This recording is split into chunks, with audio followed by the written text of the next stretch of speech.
Hey there, today for 1, 2, 3 Draw, the students have challenged the teacher to draw an angel. So let's begin. So an angel is a human form, but we don't have to do a lot of detail on the body because it's wearing a long cloak. You can make this male or female, it's your choice. And let's begin with the head in the center of the paper. I'm doing it in the center because the wings are going to be quite long, like a butterfly's wings. So we'll add those wings on real quick. So first we're going to give a little neck and shoulders. And from the shoulders, we're going to go straight up on both sides. Then we're going to go out. And you can go out as far as you like. Then we'll go down and we'll create these that look like feathers in a moment. So we'll make this first just look like a wing. So curving around on both sides there.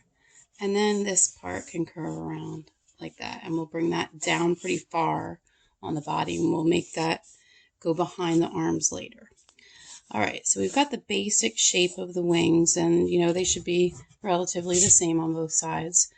And let's go down as far as putting the cloak at the bottom. So now you've got this kind of image that this could be a winged figure.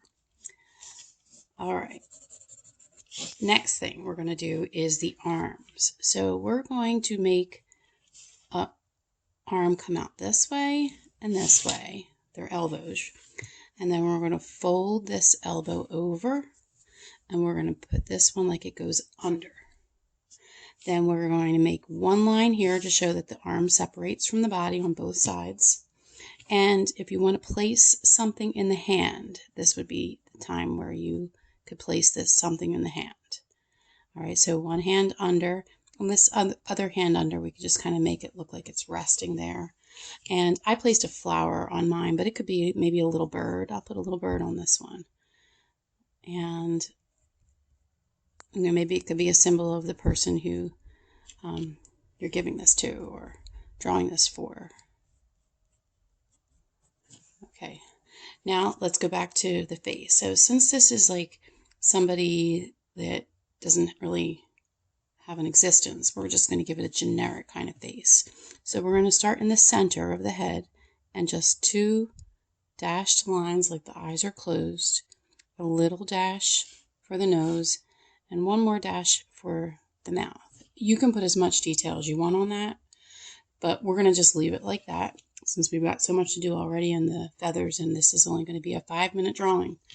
So we're going to give it some hair. So I'm going to pull this line down so that the hair goes around its face. And the length of the hair will be your choice. So this one I could just have with short hair, or I could make it look like the hair goes down its back. And then typically an angel has a halo. So we're going to just make an oval that goes around the back of the body. And then we're going to go on to the wings. Now, for the wings, at this point here, I would say like that is the separation between this wing and that wing. So I'm going to put those lines there. And then I'm going to follow those lines out.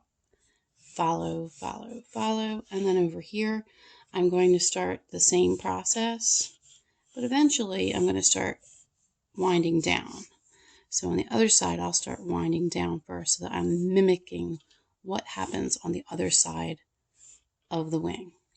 So we've got the general idea now of the wings and how the feathers are going to go. So I'm going to curve around here to make the feathers kind of bust out a little larger than the original drawing. And that'll give me something to shadow in a minute. So we'll do the same thing on the other side. And as with anything, the more detail and the more shadow that you put into it, the more realistic and more quality your picture has. So you could spend a lot of time on this really giving some shadow, but I would definitely put some shadow in the fabric. When fabric bends, it usually creates a shadow inside. So I'm going to put some shadows around here on the fabric. I'll put some shadow under the arm, maybe some shadow inside the arms there. And then all down these wings, I'm going to put a little extra pencil so that I can go back with my blender.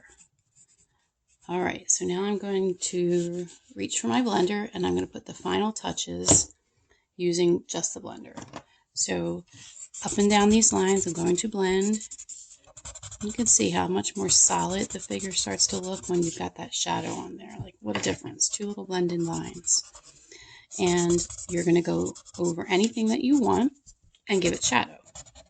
Now, if the pencil isn't moving around enough for you, you have the ability to just grab your pencil and throw some more very light pencil down, and you will definitely see the pencil move a little bit more. And pencil only moves on the paper if it's put on gently. So if you put it on real heavy and press hard, it won't move around the paper because it's like sunk in. So you don't want your pencil to sink into the paper, especially if you want your picture to look soft. So see, that line won't move, so I need to color a little bit there. All right, so I refer to coloring when I try to shade with my pencil and it's not blending in yet.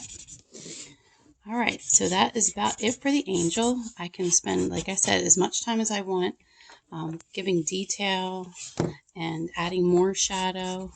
I could put detail on its face, and you can put as much detail as you want. Have a great day.